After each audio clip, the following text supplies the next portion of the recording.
Now we are counting down to Malaysia's general election this Saturday. The Borneo state of Sabah and Sarawak hold 25% of parliamentary seats. Analysts say both can have a bigger say in government if they can form a united bloc. This would mean being more effective in pushing the federal government to give the states greater autonomy and a higher revenue share from their oil and gas resources. Leong Wai Kit has more. You could say that the Borneo states of Sabah and Sarawak are powerful entities. Their oil and gas revenues bring in major revenues for Malaysia. Politically, they hold 1/4 of the country's parliament seats. There's a lot that Sabah and Sarawak can do with 25% of parliamentary seats. For one, they can be kingmakers to back any coalition to form government. And as some observers say, both states can also come together as one to make stronger demands from Peninsular Malaysia. So basically the idea of a united Borneo front is that let's leverage on the 25% seats we have in parliament, get maximum political leverage against Kuala Lumpur, bring in the development funds so we can develop our both states and bring a higher standard of living to the people of both states. So far, Sarawak has managed to make more of those demands. The state government, ruled by Gabungan Party Sarawak or GPS, fought for a 5% sales tax on petroleum products.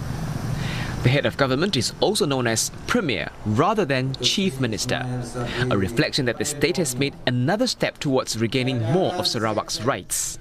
Sarawak is so successful in getting concessions from Kuala Lumpur side because under GPS they're highly united. They're all Sarawak-based parties, and they are really telling Kuala Lumpur that if you don't give us all the concessions we want, then we have to look at some drastic measures.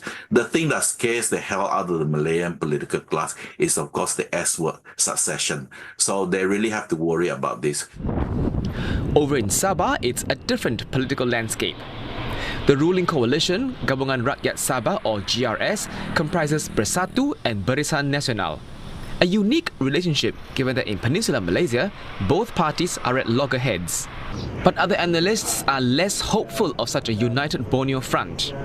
Owi Sun is a senior fellow at Singapore Institute of International Affairs. I think even to just have a united front for either Sabah or Sarawak would be very difficult because they have their respective political dynamics.